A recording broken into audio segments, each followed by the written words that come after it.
안녕하세요. 사연 읽어주는 남녀입니다.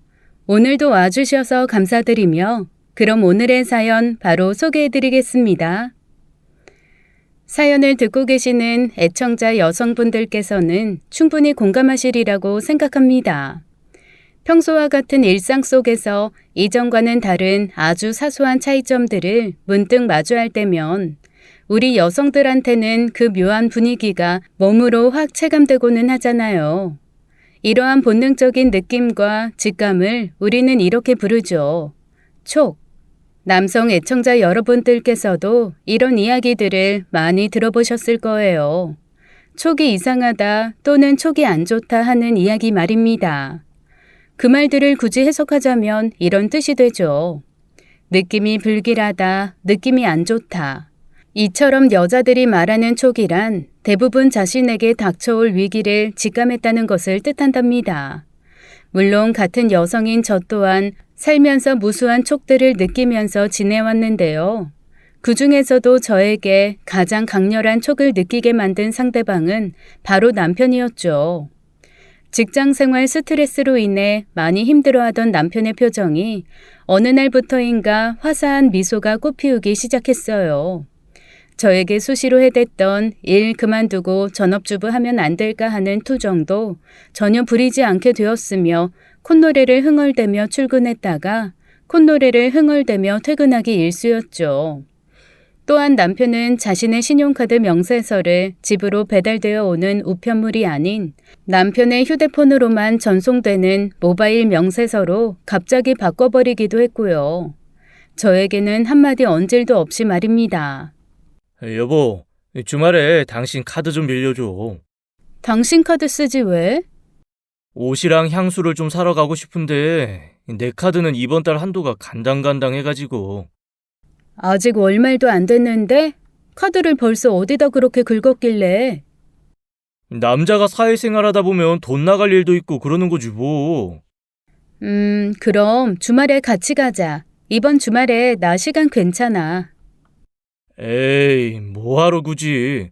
당신도 바쁘게 일하는 사람인데 주말에는 편하게 쉬면 좋지. 그냥 나 혼자 콧바람도 쐴 겸 파주 좀 다녀올게. 아이, 카드만 빌려줘. 파주? 파주에 아울렛 있잖아. 거기에 요즘 젊은 친구들이 좋아하는 옷들이 많이 있다고 해서 한번 가보려고. 너무 그러지 마. 우리 나이가 40이 훌쩍 넘었어 이제. 젊은 친구들 잘못 따라했다가는 뒤에서 싫은 소리 듣게 되는 나이잖아. 그건 편견이지. 요즘 같은 100세 시대에 고작 40 먹은 게 무슨 대수라고. 우리 나이면 아직 한참 창창한 시절이고 지금부터 젊게 살아야 나중에 나이 더 먹어서도 곱게 늙는 법이야. 아이, 그러니까 카드 좀 빌려주고 그날 당신 차 내가 쓸게. 내 차는 또 갑자기 왜? 내 차는 외제차잖아. 나야 사업하는 사람이라서 거래처에 얕보이지 않으려고 일부러 외제차 타는 거라지만 당신은 학생들 가르치는 사람이 사치스러운 모습 보일 수 없다면서. 국산차 한 대 따로 뽑아가지고서는 그걸로 매일 출퇴근하는 거였으면서. 파주 간다니까는 학교에 출근하는 것도 아닌데 뭐 어때. 그리고 남자들은 원래가 그런 법이야. 가끔 한 번씩 좋은 외제차 타고 드라이브 가고 싶은 날이 있거든. 뭐 암튼 간에 난 당신 허락 받은 거다. 늦을 수 있으니까 그날 저녁은 혼자 챙겨 먹고 혹시 많이 늦으면 기다리지 말고 먼저 자. 전 촉이 좋을지언정 그 촉을 무기 삼아 남편은 올가매는 의부증 와이프는 아니었어요. 그래서 불길한 직감에도 불구하고 남편을 믿고 카드와 차를 빌려주었는데요. 신나서 파주로 출발한 남편은 제게 미리 이야기했던 대로 아주 늦게 돌아왔죠. 거의 자정에 가까운 시간이었습니다. 그 와중에 제가 살짝 안심이 되었던 건 제 휴대폰에 찍힌 카드 결제 내역이 파주 아울렛이었다는 사실이었어요. 자정에 가까운 시간에 돌아온 남편은 자신의 옷과 향수를 바리바리 싸질머진 채였죠. 적어도 남편이 딴 데로 새지 않고 파주 아울렛에 다녀온 것만큼은 분명했습니다. 다만 겨우 파주 다녀온 사람이 왜 그렇게 늦었는지는 여전히 의문이었는데요.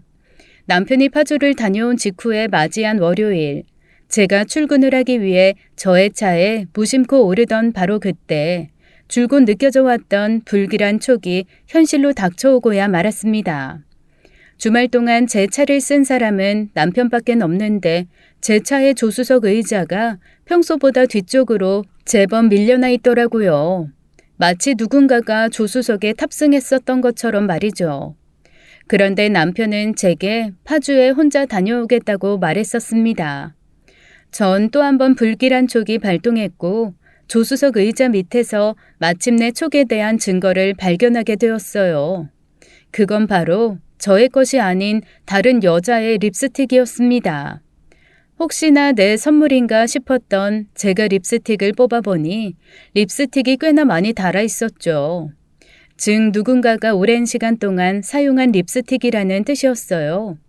그리고 회사 젊은 직원들에게 그 립스틱을 보여주었더니 대번에 이런 대답이 돌아왔습니다.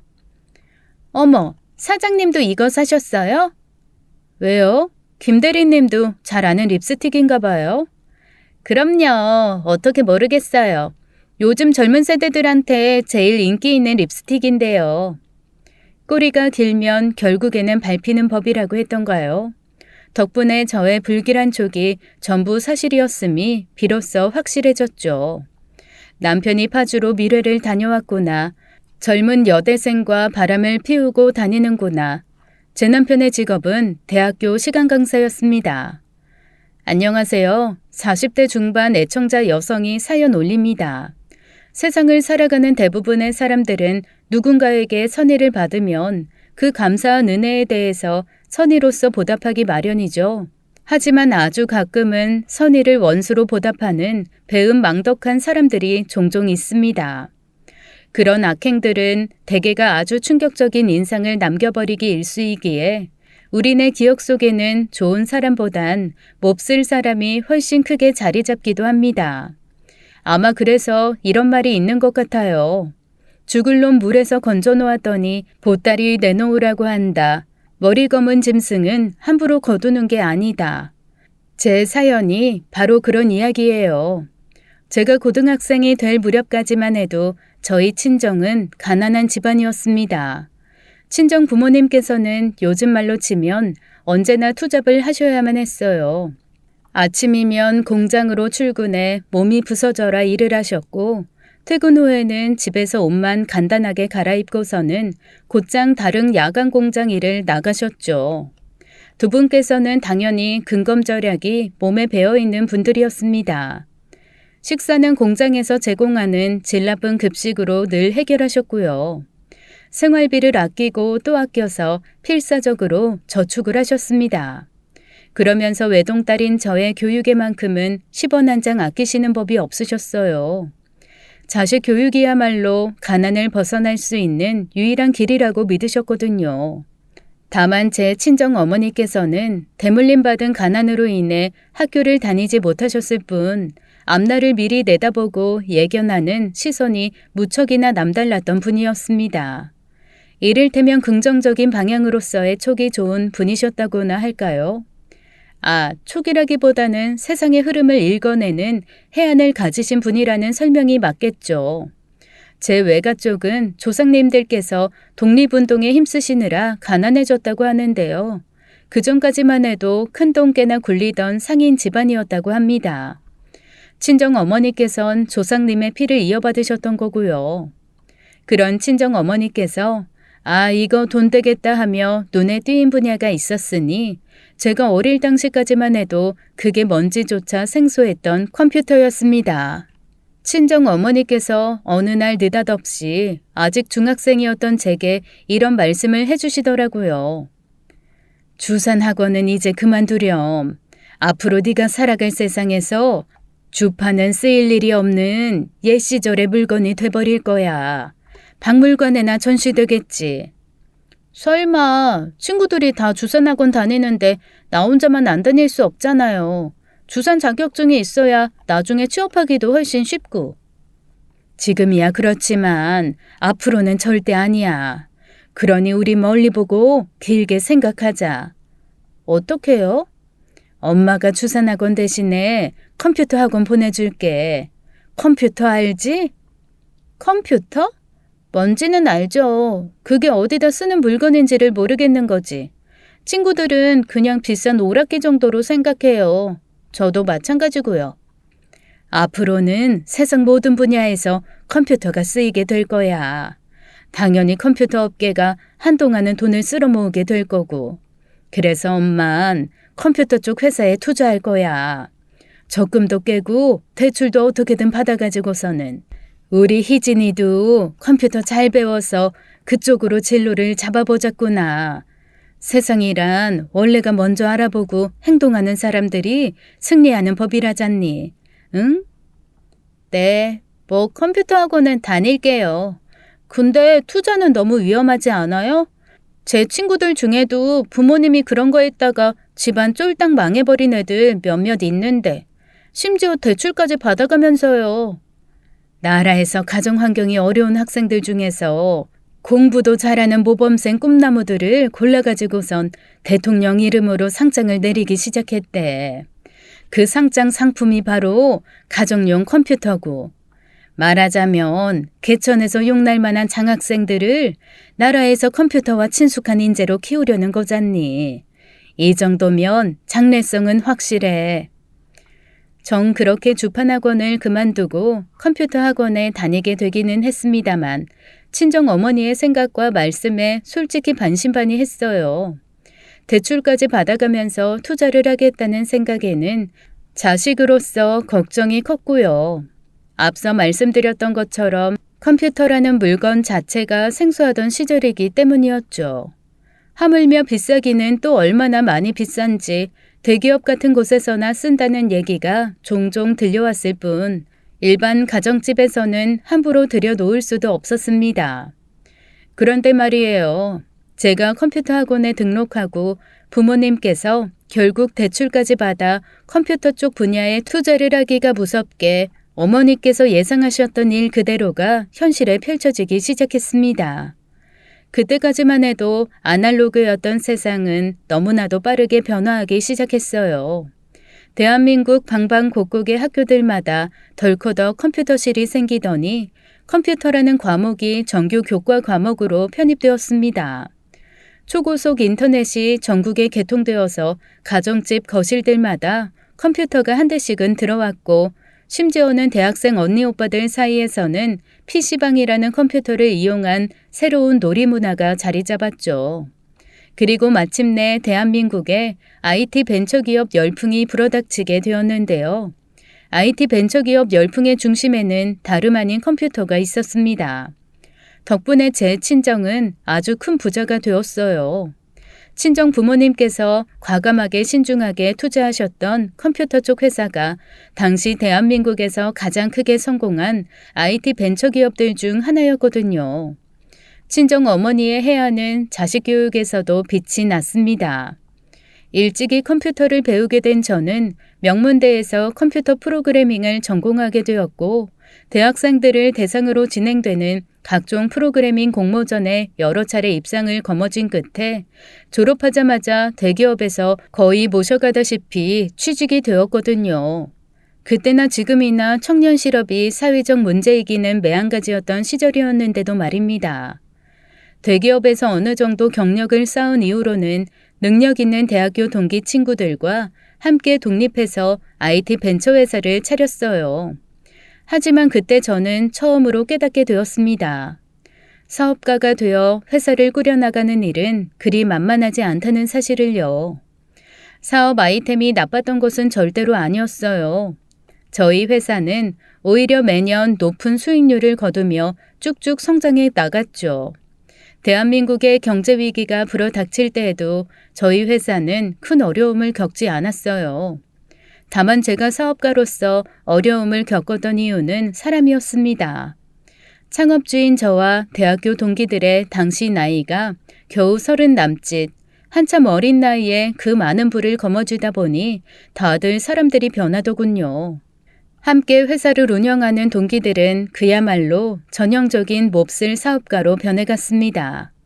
사람 알기를 얼마나 우습게 하는 건지 직원들에게 폭언은 기본일 지경이었죠. 또한 돈이 돈으로 보이지를 않는 건지 회사 돈을 가져다가 사리사욕 채우는 일이 빈번했습니다. 그러다 보니 핵심 업무를 담당하는 직원들이 줄줄이 퇴사를 해버렸어요. 문제는 IT 벤처기업의 경우에는 능력 있는 직원들이 가장 중요한 요소라는 점이었죠. 자연스럽게 저희 회사는 창사 이래 첫 위기를 맞이하고야 말았어요. 전 고심 끝에 친정 부모님께 부탁을 드려 동기들의 회사 지분을 전부 인수했습니다. 그렇게 동기들은 회사를 떠나게 됐고 이제 제게 남은 건 회사를 정상화시키기 위해 새 직원들을 뽑는 일뿐이었는데요. 어쩌면 그렇게 면접 보는 청년들마다 쭉정이들만 한가득인지 참. 전 각고의 노력 끝에 좋은 직원들을 만나 회사를 정상화시킬 수 있었지만 그때의 저는 이전의 저와는 조금은 다른 사람이 되어 있었습니다. 사람을 바라보는 데 있어서 인성만큼 중요한 건 없다는 사실을 깨달았던 거죠. 그런 제게 눈에 띄는 한 남자가 있었어요. 그 남자는 저희 회사 건물에서 경비 일을 하고 있는 제 또래의 청년이었는데요. 뭐랄까 자꾸만 호기심이 가는 사람이었죠. 왜 젊은 나이에 경비 일을 하기란 쉽지가 않잖아요. 직업에 귀천이 있어서가 아니라 청춘이란 자신의 꿈을 한창 키워나가는 시기일 테니 말입니다. 그런데 그 남자는 자신의 꿈 대신 경비원이라는 직업에 머물러 있으면서도 단 하루조차 울적해하는 기색 없이 늘 싱글벙글 웃는 얼굴이었죠. 제가 그 남자에게 처음 말을 걸어보았던 날에도 그 남자가 출근하는 제게 싱글벙글 웃는 얼굴로 먼저 인사를 걸어왔어요. 좋은 아침이에요. 오늘은 다를 때보다 일찍 출근하시네요. 아, 네. 안녕하세요. 오늘도 활기차시네요. 아유, 활기차게 인사하면 좋잖아요. 저도 기분 좋고 인사받는 사람들도 좋고. 가만 보면 그쪽은 참 신기한 사람인 거 아세요? 제가요? 그쪽이 아무리 활기차게 인사해도 여기 지나다니는 사람들 대부분 그쪽 무시하면서 자기 갈 길만 바삐 가잖아요. 그런데 그쪽은 어떻게 매번 얼굴에서 미소가 떠나지 않는 거예요? 아, 무시받을 때도 많고 그래서 속상할 때도 물론 있죠. 하지만 가족 생각만 하면 자꾸 웃게 돼요. 제가 이렇게라도 돈을 벌면 벌수록 부모님의 빚이 줄어들고 또 겨울에는 부모님께 따뜻한 네이도 한 번씩 선물할 수도 있고요.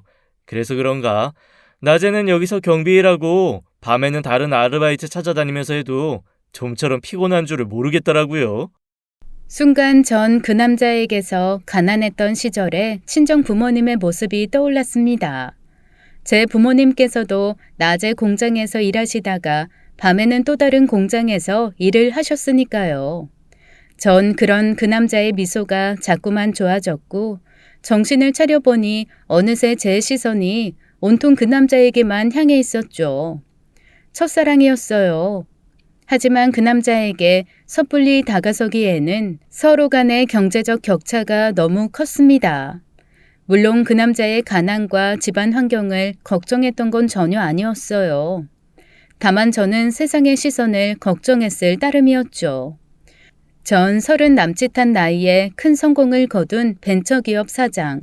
그 남자는 가난으로 인해 고등학교밖에 나오지 못한 젊은 경비원.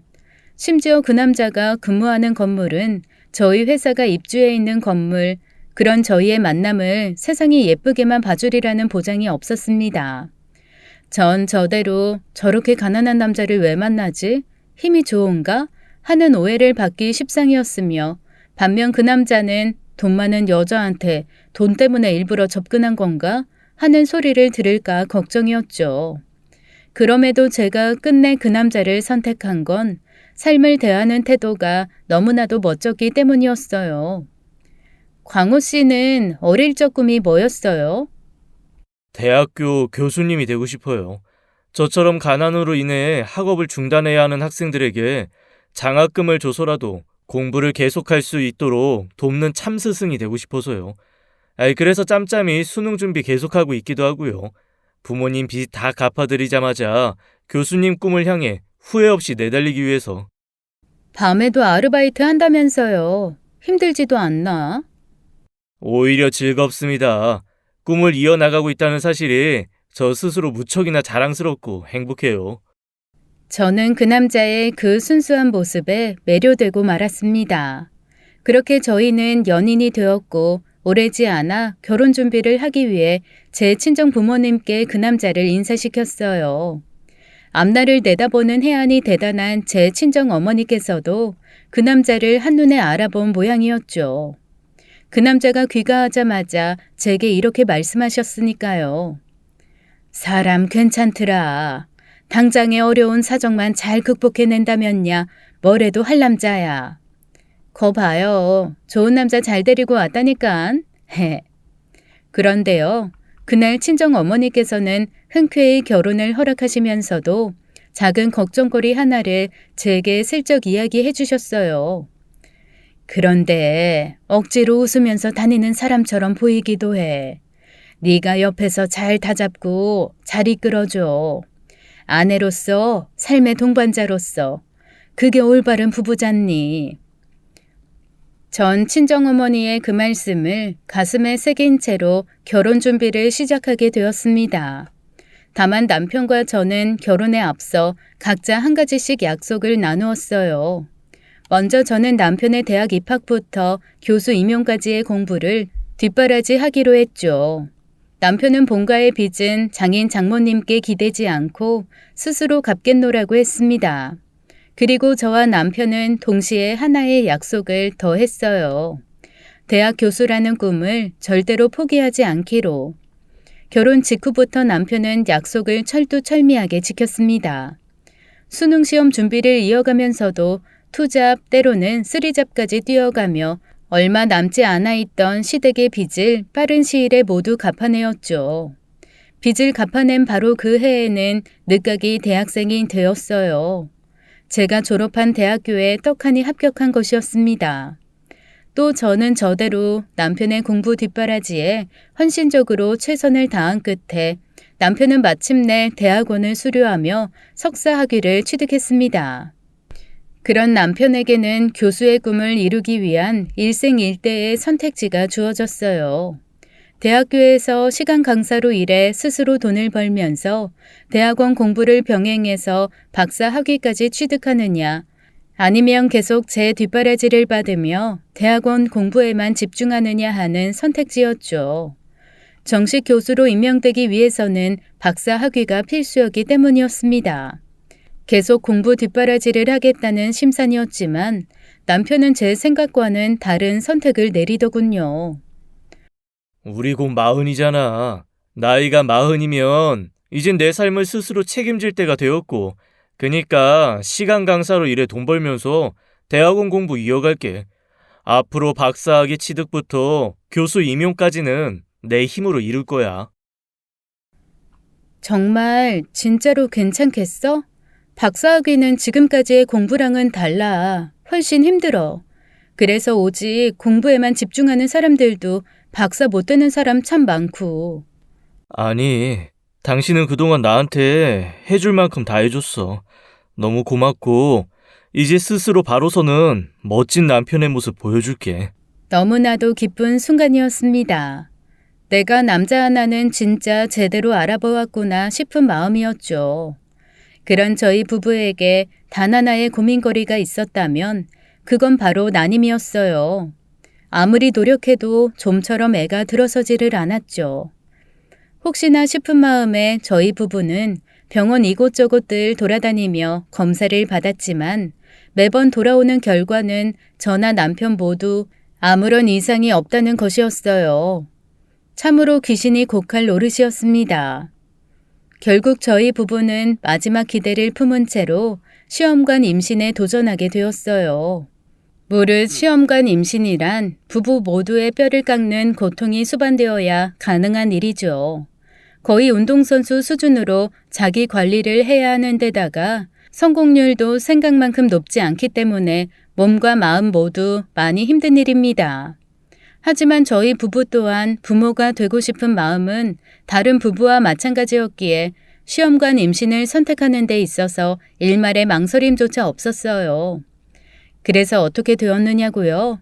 매번 실패를 겪고 또 겪다가 겨우겨우 착상에 성공하기까지는 했습니다. 오래지 않아 자연유산이 되고야 말았어요. 그 상심이 어찌나 컸던지 제게 늘 환한 미소만 보이던 남편이 처음으로 울더라고요. 바로 그 무렵부터 남편의 시간 강사 일에도 먹구름이 드리워지기 시작했습니다. 분명 남편은 학생들에게 최선을 다해 강의를 했고 강의 평가 또한 좋은 점수를 받았음에도 학교 측에서는 남편의 강의를 수시로 폐강시키려고 했죠. 알고 보니 학교 높으신 분 쪽 친척 하나가 남편과 같은 과목 강사였더라고요. 그래서 그 친척에게 강의를 넘겨주기 위해 제 남편을 쫓아내려고 했던 것이었습니다. 일이 잘 풀리지 않으려니 정말 한도 끝도 없더라고요. 남편의 박사학위 취득을 위한 논문 준비에도 먹구름이 끼어버렸습니다.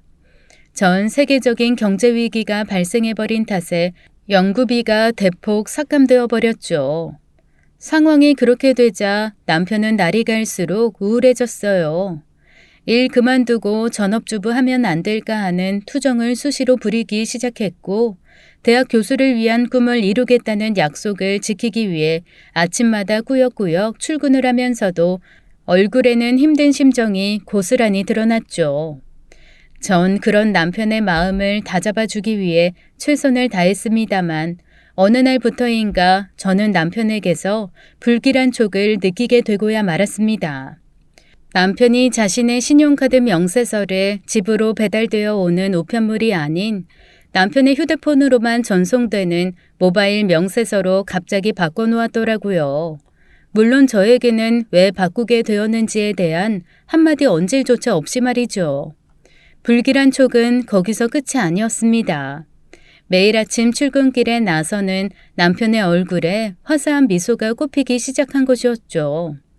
제가 알기로는 시간 강사 일과 논문 준비에 드리워졌던 먹구름은 하나도 달라지지 않았는데도요. 남편은 콧노래를 흥얼대며 출근했다가 콧노래를 흥얼대며 퇴근했고 심지어 이전에는 별 관심조차 주지 않았었던 패션과 향수에 관심을 갖기 시작했습니다. 콕 찍어서 젊은 친구들이 좋아하는 스타일로다가요. 네, 맞습니다. 그러한 남편의 변화는 제가 사연의 서두에 언급했던 불길한 느낌의 시작이었죠. 그리고 결국 그 사달이 나버렸던 겁니다. 혼자서 파주 아울렛에 쇼핑을 다녀오겠다던 남편이 사실은 젊은 여대생과 파주로 미래를 다녀왔었던 그 사달 말이에요. 불륜 사실을 깨달은 순간 제 머릿속에는 남편과의 첫 만남부터 지금까지의 시간들이 주마등처럼 흘러갔습니다. 전 남편의 공부 뒷바라지를 위해 최선을 다해 헌신했지만 돌아온 건 불륜이었을 뿐 감사한 은혜에 대한 보답을 원수로 갚아버리는 배은망덕한 사람이 다름 아닌 제 남편이었던 거죠. 생각 같아서야 당장의 두 년놈들의 주리를 틀어버리고 싶었지만 증거가 부족했어요. 제 차에서 발견된 여대생의 립스틱 하나만으로는 변명의 여지가 너무나 많았습니다. 그래서 어떻겠냐고요? 아주 간단하게 생각했죠. 불륜의 증거는 불륜 현장을 급습하는 것만큼 훌륭한 증거가 또 없지 않습니까? 이에 저는 아무것도 모르는 척 남편을 밖으로 내보내놓고는 조용히 뒤를 밟아보자고 결심했습니다. 그런데 때마침 남편이 이러더라고요. 여보, 나 일주일 동안 집을 비워야 할 것 같아. 이젠 아주 내놓고 여행을 다니겠다는 속셈이구나. 또 촉이 발동한 저는 그러나 천연덕스럽게 대답했죠. 왜? 학교에서 어디 갈 일 있어? 다른 일은 아니고 부산에 학회가 좀 있어서 담당 교수님께서 부산까지 같이 가서 일을 좀 도와달라시네. 그럼 혹시 이번엔 내 차 안 빌려가도 돼? 빌려주면 나야 고맙지. 안 그래도 걱정이었거든. 교수님 모시고 내가 직접 운전해서 부산까지 가야 하는데 교수님을 국산차로 모시기가 좀 그래서. 이게 다 사회생활이야. 당신 외제차 빌려서 교수님 체면도 살려드리고 겸사겸사 나도 점수 좀 따고 해야지. 그 교수님이 내 논문지도 교수님이신데. 이에 저는 남편에게 속아 넘어가는 척 흔쾌히 제 차 키를 건네었고 남편은 아무것도 모르는 채로 제 차를 타고 떠났죠. 저는 곧장 택시를 잡아 탔습니다. 그리고는 택시 기사님께 외쳤어요.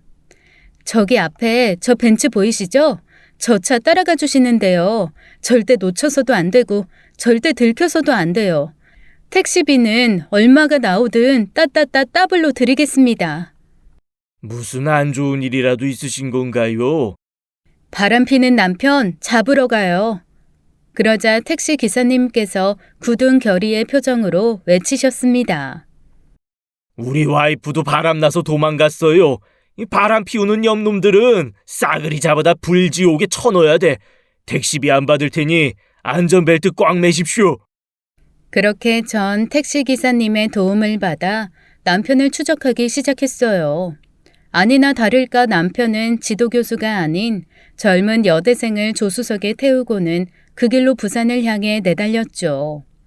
또 아니나 다를까 남편과 불륜녀가 도착한 곳은 부산의 호텔이었습니다. 하지만 저는 곧 난관에 봉착하고야 말았어요. 남편과 불륜녀가 함께 들어간 객실의 문을 열 방법이 없었던 거죠. 그러나 세상 사람 죽으란 법은 없다고 했던가요? 그때 전 제가 어떻게 그런 생각을 했는 줄도 모르는 채로 거의 반사적으로 행동했습니다. 객실 문을 쾅쾅 두드리며 목소리를 코맹맹이 소리로 바꾸어가면서 외쳤죠. 불이야! 불! 얼른 피하셔야 돼요! 불이야! 그러자 객실의 문이 왈칵 열리면서 남편과 불륜녀가 수건으로 중요 부위들만 겨우 가린 채로 뛰쳐나오더군요. 졸지에 저와 눈이 마주쳐버린 남편의 눈동자가 사시나무처럼 떨렸고 마침 다른 객실의 투숙객들께서도 허둥지둥 객실에서 나오셨습니다. 화재 사고가 아니라는 사실을 깨달은 투숙객들의 어리둥절한 시선이 거의 반나체 상태인 두 연놈과 저를 향해 쏟아지는 찰나 전 행여 그 좋은 기회를 놓칠세라 아주 우렁차게 외쳤습니다. 축하드립니다. 여러분들께선 지금 불륜이라는 이름의 불장난을 목격하셨습니다. 그런 제 외침에 모든 투숙객들의 따가운 시선이 두 연놈에게 꽂혔습니다. 혀를 찢찢 차는 소리와 수군대는 지탄의 목소리들도 여과 없이 들려왔죠.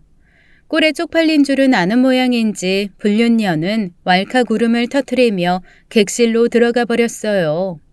반면 남편은 그저 저와 불륜녀 쪽을 번갈아 돌아보며 온몸을 달달달달 떨고 있을 뿐이었습니다. 뭐하고 있어? 얼른 따라가서 저 여자 챙겨. 포근하게 안아주고 잘 달래줘. 많이 놀란 것 같은데. 여보, 그게 아니라. 그게 아니면? 니들은 학회를 단둘이서 홀딱 벗고 하니? 불륜학계로 뭐 그런 수업이라도 하는 거야?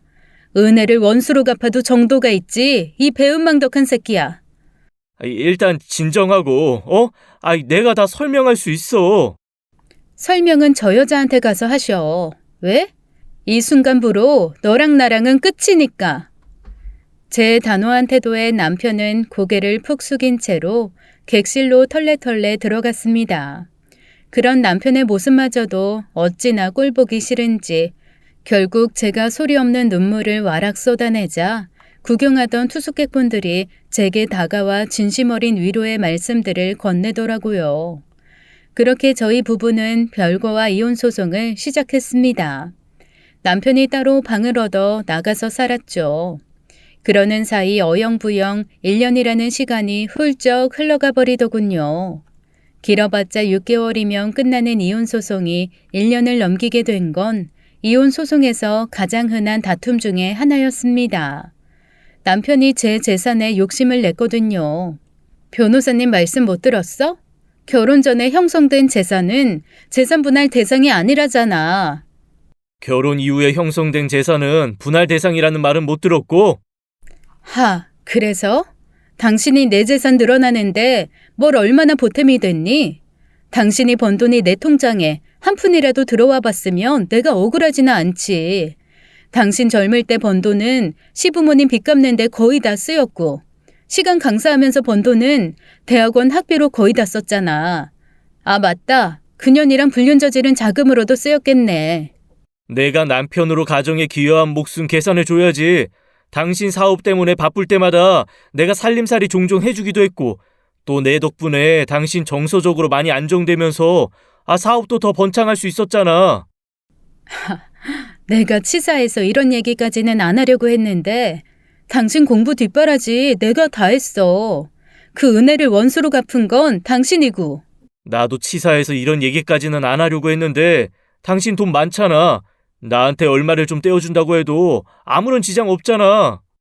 너 왜 이렇게 됐니? 반짝이는 모습 다 어디 가고 욕정이랑 돈에 미친 사람만 남았냐고, 어? 나도 뭐 그동안 편했는 줄 알아? 어딜 가든 나는 없고 오직 당신 남편만 존재했어. 그것뿐이게 사람들이 다들 그러더라. 능력 좋고 잘 나가는 와이프 두고 왜 그렇게 죽을 둥 말 둥 힘들게 사느냐고. 시간 강사니 박사 학위니 고생하지 말고 와이프 덕 보면서 이제 좀 편하게 살라고. 순간 저는 결혼 허락을 받던 날 친정 어머니께서 해주셨던 걱정 어린 조언 한마디가 떠올랐습니다. 억지로 웃으면서 다니는 사람 같은 느낌이다 하는 조언 말이죠. 너 원래 그런 사람이었니? 우리 엄마가 널 제대로 봤던 게 맞구나. 그래, 나 원래 그런 놈이다. 됐냐? 막말로다가 난 왜 가난쟁이로 태어난 건데 왜 나는 누릴 거 못 누려가면서 고생하면서 살아야 했는 거냐고. 젊었을 때 못 누리고 산 것들 이제서라도 좀 누리고 살고 싶다는데 넌 그게 그렇게 꼭 깝냐? 너 같은 졸부들 때문에 대한민국 부자들이 매정하다고 욕먹는 거야. 말 똑바로 해. 난 내 능력껏 자수성가한 거고 당신은 타락한 거야. 너 진짜? 우리가 난임이었던 걸 차라리 다행이라고 생각하자. 우리 사이에 애라도 있었어 봐. 재산 다툼 다음에는 양육권 싸움이었겠지. 생각만 해도 지긋지긋해. 그리고 너 그년이랑 아직도 만나고 다닌다는 거 알아. 이런 내가 너한테 다만 한 푼이라도 떼주고 싶겠니? 그 돈 전부 고스란히 그년한테 쓰이게 될 거 뻔한데. 그런 지루한 싸움이 거듭될수록 저는 남편을 향한 정남이만 더 뚝뚝 떨어져 나갈 뿐이었는데요. 그러던 어느 날 밤 남편과 같은 대학교에서 근무하던 제 대학 동기로부터 전화가 걸려왔습니다. 나 지금 장례식장인데 너 좀 얼른 와봐야겠다. 왜? 고인이 나도 아는 분이셔? 그건 아니고 우리 학교 우리과 4학년 재학생 부친상이거든. 근데 네 남편 지금 여기 와 있다? 그게 뭐 이상한 일이야? 그 인간이 시간 강사로 일하는 학교도 그 학교고 박사 논문 준비하는 학교도 그 학교 대학원인데 그 인간 입장에서는 지인상일 거잖아. 그딴 일로 신경 쓰기 싫어. 일단 좀 와봐. 지금 이 상황이 도저히 말로는 설명이 안 돼. 동기의 목소리로부터 전 또 한 번 불길한 촉을 느꼈습니다. 그래서 장례식장으로 찾아갔어요. 이 인간이 또 무슨 사고를 쳤는지 지켜보자 하는 생각에서요. 그런데 고인의 영정 앞에서 한참을 오열하던 남편이 결국 실신해서 실려가더라고요. 전 그야말로 기가 막힐 노릇이었습니다. 그 장례식이 어떤 장례식이었냐면 말이죠. 돌아가신 아버님이랑 저 인간이랑은 대체 무슨 사이길래 영정 앞에 두고 오열하다 하다 실신까지 해버려? 그 정도로 가까운 사이였으면 너도 잘 알고 지냈을 것 같은데 넌 또 왜 부고 소식도 못 들은 사람처럼 장례식이 진행 중인지도 몰랐고. 나 이혼 소송 중인 건 알지? 그치, 1년째 진흙탕 싸움이라며. 방금 장례식 상주가 바로 그년이더라. 불륜녀. 백가주 아주 만삭이던데. 네, 맞아요. 그 인간이 불륜녀 부친상에까지 버젓이 찾아가서는 영정 앞에서 오열하다가 결국엔 실신해서 구급차에 실려가 버렸다는 것이었어요. 미쳐도 아주 단단히 미쳐버린 거죠. 그렇게까지 해놓고서는 남편은 정작 불륜녀한테 버림을 받았던 모양입니다. 웬 깐난쟁이 아이 하나를 품에 안고 제 집으로 찾아와서는 대뜸 무릎을 꿇더군요. 누구 자식이야? 그년이랑 애까지 낳았니? 그게 어쩌다 보니까 그렇게 됐어. 그럼 나랑 당장 이혼 도장 찍고 그년이랑 애 키우면서 오붓하게 살든가. 근데 지금 이건 무슨 상황일까? 내가 대신 대답해봐. 너 걔한테 버림받았지? 그래서 나한테 다시 와서 무릎 꿇는 거지? 끈 떨어져 버리고 나니까 외로워서. 애까지 데리고 와서 재결합하자고. 버림받은 적 없어. 그냥 그 사람이 어린 나이에 애 키우면서 살기가 너무 무서워서 잠깐 어디론가 숨어버렸을 뿐이지. 나 그 사람 꼭 찾아내서 다시 데리고 올 거야. 우리 아이랑 셋이서 천년만년 행복하게 잘 살 거야. 눈물겹다. 천생연분 나셨어 아주. 비꼬지 마. 나 그 사람 진심으로 사랑하니까. 날 당신의 남편이 아닌 살아있는 남자 최강호로 대해준 사람은 이번 삶에서는 그 사람이 마지막일지도 모르니까. 그래서 나 그 사람 이대로 놓칠 수 없어. 누가 뭐래? 평생을 지지고 볶든 말든 난 아무 관심 없으니까 이런 식으로 애까지 품에 안고 찾아와서 내 앞에 무릎 꿇은 이유나 말하라고. 바로 그 순간 남편이 아이를 내려놓고는 냅다 주랭랑치며 외쳤습니다. 그 사람 찾아서 아이 데리러 꼭 돌아올게. 그때까지만 잘 보살펴줘. 부탁해. 와, 사람이 어쩌면 저렇게 염치가 없을 수가 있는 건지. 아니 다른 아이도 아니고 불륜녀와의 사이에서 태어난 자식을 대체 어떻게 저한테 맡아달라고 부탁할 수가 있느냐고요. 도저히 이해를 할 수가 없었던 저는 아이를 돌려주기 위해 경찰을 불렀습니다. 남편이 휴대폰을 꺼놓아 버린 탓에 저로서는 정말 어쩔 수 없는 선택이었죠. 하지만 경찰들도 워낙 해괴한 상황이었기에 그저 황당한 반응만 보였을 뿐 제게 해줄 수 있는 일은 아무것도 없었어요. 더욱이 당시 저와 남편은 비록 이혼 소송 중이라 한들 아직은 엄연히 법적 부부였기에 경찰 쪽에서 영아 유기 혐의를 적용해서 남편을 추적해 찾아낼 수도 없는 상황이었습니다. 법적 남편이 법적 아내의 집에 아이를 맡겨두고 떠난 건 영아 유기에 해당하지 않았으니까요. 결국 전 울며 겨자 먹는 심정으로 아기를 임시 보호하게 되어버렸습니다. 저 또 못된 갓난쟁이를 보낼 수 있는 곳은 시댁 딱 한 군데뿐이었지만 혼자 남으신 시어머니께서는 오랜 병환으로 인해 몸져 누워 계신 상황이었거든요. 하지만 저는 아이를 오래 보호하고 싶은 생각은 추호도 없었습니다. 불륜녀의 아기를 데리고 있다는 사실 하나만으로도 복장이 터져나갈 일이었던 데다가 더욱이 아기는 엄마와의 애착관계 형성을 시작할 시기였기에 평생 키워줄 엄마가 아닌 제 얼굴을 아기에게 각인시키면 안 되기도 했고요. 그래서 전 남편을 찾아 아이를 돌려주기 위해 학교로 향했습니다. 하지만 남편이 진행해왔던 강의는 다른 강사가 당분간 대타로 진행하게 되었다더군요.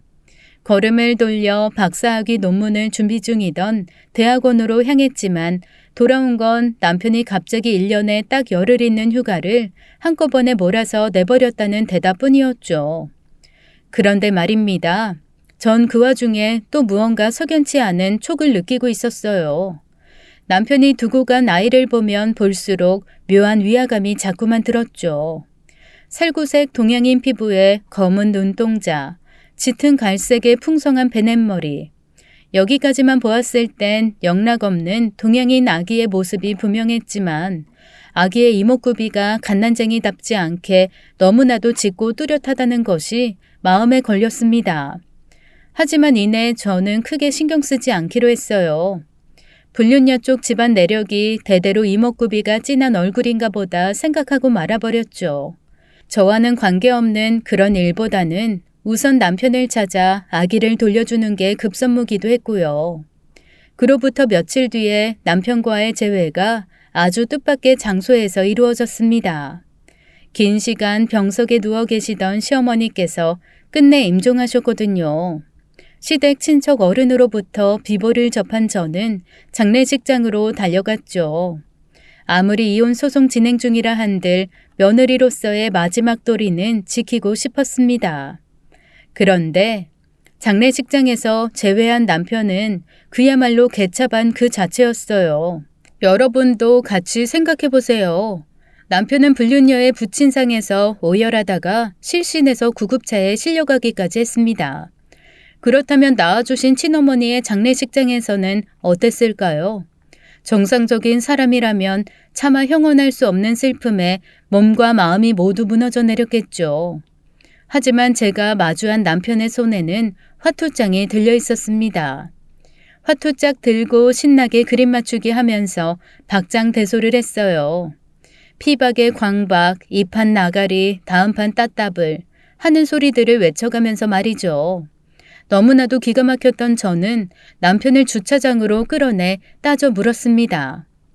다른 사람도 아니고 당신 어머님이셔. 며느리인 나도 이렇게 속상한데 당신이 화투나 치면서 박장대소나 할 수가 있어? 남이사 신경 끄고 애는 잘 지내지? 애 엄마 금방 찾아서 데리러 갈 거니까 조금만 더 부탁해. 자식 소중한 줄 아는 놈이 부모 소중한 줄은 왜 몰라? 차라리 너무 슬퍼서 정신이 나가버렸다고 해.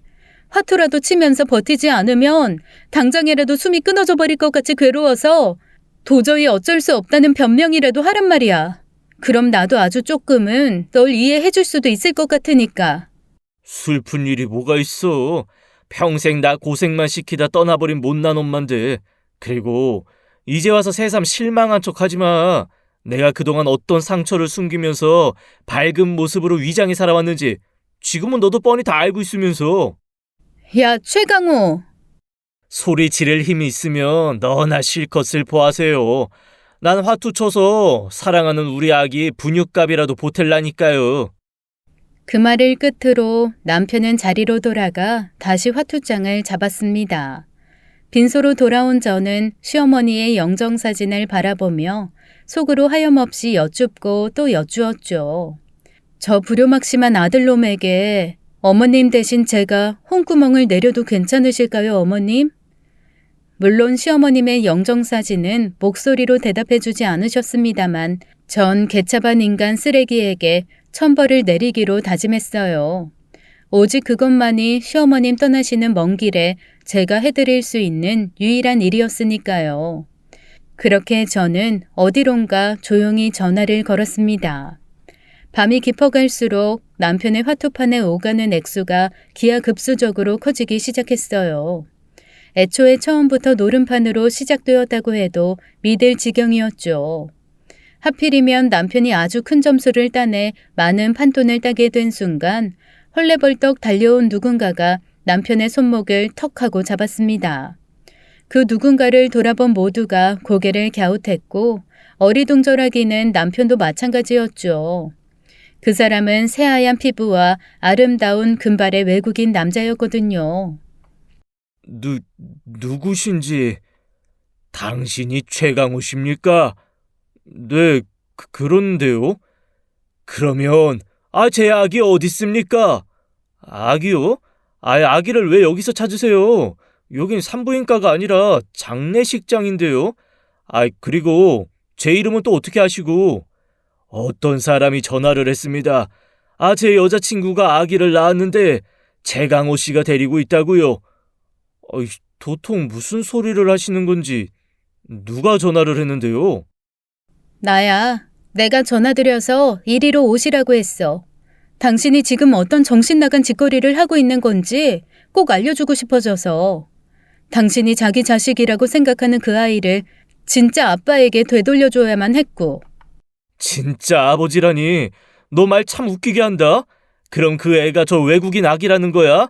애 보살피는 동안 너도 충분히 봤을 거 아니야. 피부도 한국인이고 까만 눈동자도 한국인이고 머리카락 짙은 갈색이야. 저 외국인은 누가 봐도 금발이고. 그런데 내 아기가 외국인 혼혈이라고? 우길래?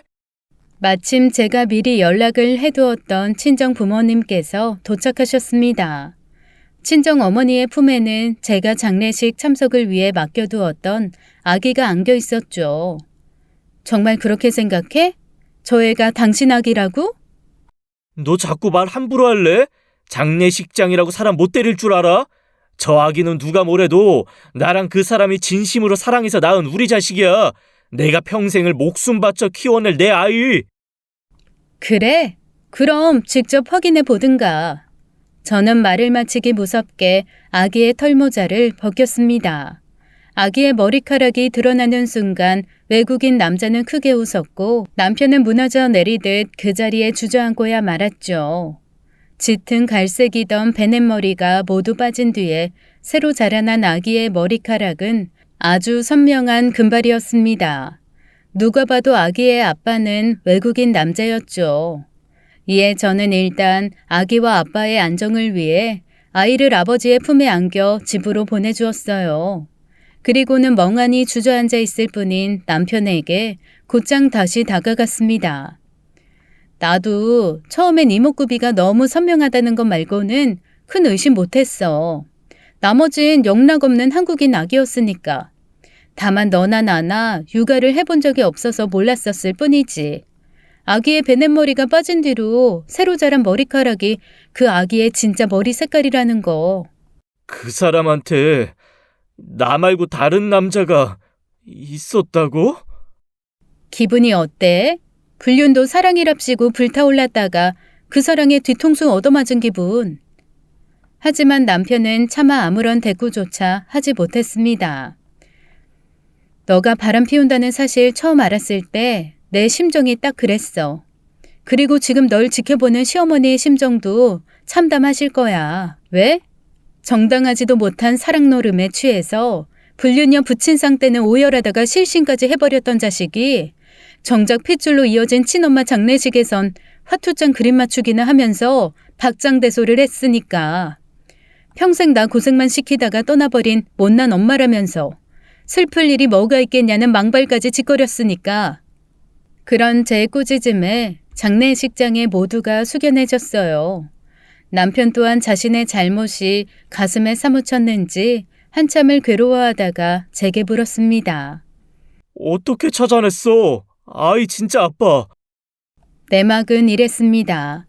하루라도 빨리 남편을 찾아 아기를 돌려주고 싶었던 저는 부단히 노력했지만 좀처럼 남편의 종적을 찾을 수가 없었어요. 그래서 선택한 차선책이 학교를 통해 불륜녀를 찾아가는 것이었습니다. 다행스럽게도 불륜녀가 재학 중이던 학과에 제 대학교 동기가 일하고 있었어요. 남편이 상간녀 부친상 장례식에 와 있다는 소식을 제게 전했던 바로 그 동기 말이죠. 이에 저는 동기의 도움을 받아 불륜녀와 절친했던 친구들을 만나게 되었고 그 과정에서 불륜녀가 대학교 신입생 시절부터 연애를 해왔던 연인이 있다는 사실을 전해 들었습니다. 아기의 진짜 아버지인 금발 외국인의 존재였어요. 불륜녀는 금발 외국인과 4년째 연애를 하면서 제 남편과 양다리를 걸쳤던 것이고요. 그런 이야기를 듣고서는 집으로 돌아온 저는 또 하나의 충격적인 사실과 마주하게 되었습니다. 베넷머리가 빠지고 새로 자라난 아기의 머리카락이 아주 선명한 금발이라는 것을요. 그렇게 모든 사실 알게 되었던 거고 너 오늘 하는 짓거리가 하도 꼴같지 않길래 이 자리에서 폭로하게 된 거고. 더 재밌는 사실 하나 알려줄까? 최강호 너 오늘부로 인생 나락행이야. 대학 교수 임용의 꿈? 물 건너갔어. 그날 제가 했던 말 그대로 남편의 삶은 수직 낙하 나락행이 되어버렸습니다. 남편은 시간 강사 자리로도 박사학위 취득을 위한 대학원으로도 돌아갈 수 없게 되었죠. 그 이유는 다분히 불륜녀의 개인적인 취향 때문으로부터 비롯되었습니다. 마치 사춘기 시절 매년 새로 맞이하는 선생님마다 사랑에 빠지는 소녀 같다고나 할까요? 불륜녀의 원래 연인인 외국인 남자는 제 남편과 같은 전공을 가진 대학교 교수였답니다. 제 남편은 여러분께서도 아시다시피 시간 강사, 즉 학생들 보기에는 교수기는 마찬가지였죠. 그래서 대체 뭐가 문제냐고요? 남편이 왜 학교로 돌아갈 수 없는 처지가 되었던 거냐고요? 외국인 교수는 남편이 있던 대학교와는 다른 학교에 근무하는 교수였는데요. 학계라는 곳이 원래가 두어 다리 건너면 서로 다들 아는 사이일 정도로 좁은 바닥입니다. 그런 좁은 바닥에서 시간 강사인 제 남편이 정식 교수와 악연이 되었다. 심지어 외국인 교수 입장에서는 제 남편이 사랑하는 여인을 꼬셔 잠자리까지 가진 도둑놈이다. 얘기야 뻔하죠. 남편은 학교로 돌아갈 수 없게 된 것뿐만이 아니라 같은 전공으로 다시는 학기 근처에 얼씬조차 할 수 없는 몸이 되어버렸다는 겁니다. 결국 남편은 욕정에 눈이 멀어버린 탓에 평생의 꿈이었던 대학 교수를 단념해야만 했어요. 그게 남편이 마주하게 되었던 첫 번째 나락이었다면 두 번째 나락은 바로 배신감이었습니다. 중년의 나이에 맞이한 진정한 사랑이라 믿어 의심치 않았던 바로 그 거짓된 사랑이 남편의 꿈을 하루아침에 무너뜨렸고 아기도 자신의 아이가 아니라는 절망을 맛보았으며 끝내는 불륜녀가 원래의 연인이었던 외국인 교수와 결혼식을 하게 되었거든요. 세 번째 나락은 저와의 이혼 소송이었습니다. 남편은 변호사를 통해 거액의 재산 분할을 요청해왔지만 2심까지 치열한 소송이 진행된 끝에 법원은 제 손을 들어주었어요. 다만 저 또한 남편에게 10원 한 장도 남겨주지 않을 수는 없었습니다. 법원에서 제가 바쁠 때마다 남편이 살림살이를 해주었던 공로를 인정했거든요. 그래봤자 뭐 제가 그 돈 전부 다 주어봤자 남편은 사실상 적자였죠. 1년이 훌쩍 넘는 기간 동안 2심까지 이혼 소송을 치루었던 탓에 소송 비용이 컸거든요. 결국 남편은 저에게서 받아간 돈으로 변호사 수임료를 채 다 갚지도 못했을 겁니다. 그렇게 전 완전한 평화를 되찾았어요. 지금은 회사 일에 잠시 내려놓은 상황입니다. 친정 부모님께서 연세가 더 드시기 전에 함께 해외여행을 다녀오려고요. 우리 여성들에게는 촉이라는 게 있습니다. 그 촉의 대부분은 앞으로 자신에게 펼쳐질 위기를 직감하는 것이긴 하지만 때로는 긍정적인 방향으로의 촉 또한 존재하더라고요. 지금 제가 오늘의 완전한 평화가 영원하리라 기대하고 있는 것처럼 말이죠. 제 사연은 여기까지입니다. 끝까지 들어주셔서 감사합니다. 지금까지 사연 읽어주는 남녀였습니다. 끝까지 시청해주신 여러분 감사드리며 저희는 다음 사연으로 돌아올게요. 감사합니다.